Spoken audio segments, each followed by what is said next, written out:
बांगलादेशामध्ये अराजकता माजल्यानंतर तिथल्या हिंदू अल्पसंख्याकांवरती अत्याचार होत आहे। त्याच्या निषेधार्थ आज राज्यभरात वेगवेगळ्या ठिकाणी निषेध व्यक्त केला जात आहे। सध्या पुण्यातील आपण गंजपेठेमध्ये आहोत। इथल्या सकल हिंदू समाजाच्या वतीने या ठिकाणी निषेध व्यक्त करण्यात येत आहे। काही महिला भगिनी आपल्या सोबत आहेत, आपण त्यांच्यासोबत चर्चा करूयात। या मोर्चाचं आयोजन केलंय, त्या पाठीमागची भूमिका याच्या पाठीमागची भूमिका अगदी सरळ आहे की बांगलादेशमध्ये जे आपले हिंदू आहेत आणि ज्या हिंदू महिला आहेत त्या महिलांना घरातून काढून त्यांच्यावर अत्याचार होत आहेत, त्यांच्यावर बलात्कार, त्यांच्या आबरूची लक्तरं तोडली जात आहेत। आणि आज जर हिंदू महिला जर इथे महाराष्ट्रात किंवा भारतामध्ये बाहेर पडल्या नाही तर त्या महिला कसल्या?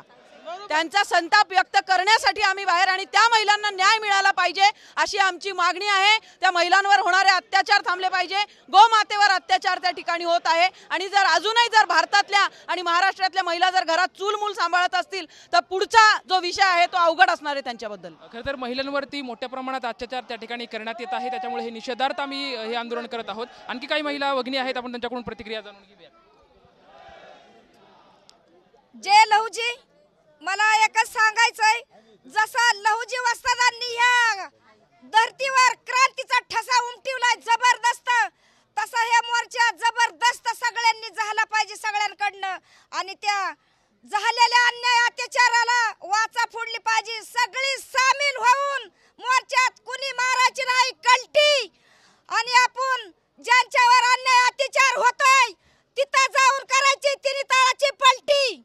एक मोठा आक्रोश या ठिकाणी आपल्याला पाहायला मिळत आहे, मोठ्या घोषणाबाजी या ठिकाणी करण्यात येत आहे। या ठिकाणी या मोर्चाचे आयोजक आहेत, आपण त्यांच्याकडून जाणून घेऊयात काय भावना आहे आणि कशा प्रकारे हा मोर्चा राहणार आहे। खरं तर तसं बघायला गेलं तर बांगलादेशमध्ये अल्पसंख्याक हिंदूंच्या विरोधात जो काही अन्याय अत्याचार होतोय, बांगलादेशमधल्या हिंदू साधू संतांच्या विरोधात जो अन्याय अत्याचार होतोय, बांगलादेशमध्ये हिंदू धर्मस्थळे आहेत त्यांची जी तोडफोड होती, या सगळ्यांचा निषेध म्हणून आज आंतरराष्ट्रीय मानवाधिकार दिनानिमित्त बांगलादेशातील हिंदूंना न्याय मिळावा म्हणून आज सकल हिंदू समाजातर्फे, हा कुठल्या पक्षाच्या, कुठल्या संघटनेचा, कुठल्या समाजाचा नसून आज सकल हिंदू समाजाने हा मोर्चा आयोजित केला आहे। जात पात सोडून एक, हिंदू म्हणून सारे होऊया एक, बांगलादेशातील हिंदूंना न्याय मिळवून द्यावा, त्यांच्या संघर्षाचं समर्थन करावं, याच्यासाठी आज सकल हिंदू समाजातर्फे हा हिंदू रक्षा मोर्चा आयोजित केलेला आहे। या मोर्चामध्ये मोठ्या प्रमाणात महिला, मोठ्या प्रमाणात युवक, मोठ्या प्रमाणात पुरुष बांधवांचं आज तुम्ही बघितलं गेलं तर इथं सगळ्यांची संख्येने उपस्थित होत आहेत।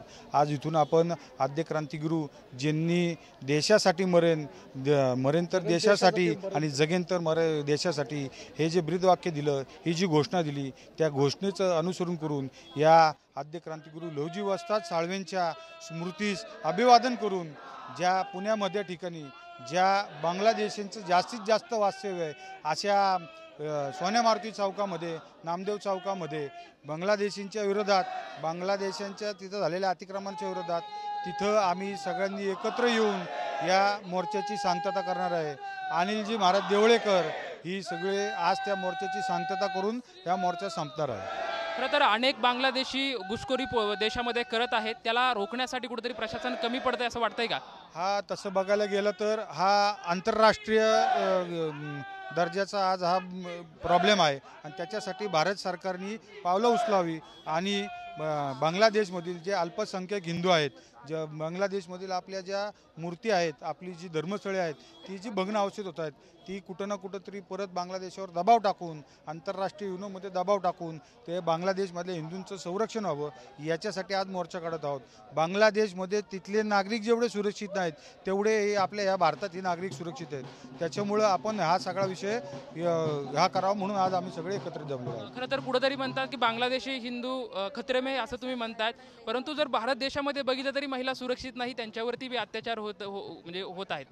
आता हे सगळं लवज्याचं लपडं हे सगळं, तर ह्याच्यामुळं काय होतं, बांगलादेशीमधील काय आपले इथले मुसलमान जे आपल्या इथं राहतात ते सगळे पाकिस्तान आणि बांगलादेशीच आहेत। पहिले इथनं ह्यांना हटवलं पाहिजे, त्यानंतर आपण सुरक्षित राहू। खरं तर बांगलादेशामध्ये हिंदू सुरक्षित नाहीत, त्यासाठी आपण एकत्रित आलं पाहिजे आणि त्याच्या विरोधात लढलं पाहिजे, अशी प्रतिक्रिया या ठिकाणी सकल हिंदू समाजाच्या वतीने आपल्याला या ठिकाणी पाहायला मिळत आहे। कॅमेरामॅन आप्पासाहेब मोहोरकर सोबत लक्ष्मण जाधव, TV9 मराठी, पुणे।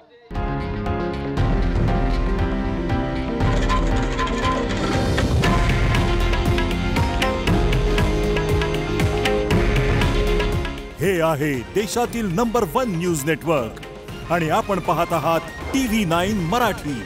काळजी तुमची, हित महाराष्ट्राचं.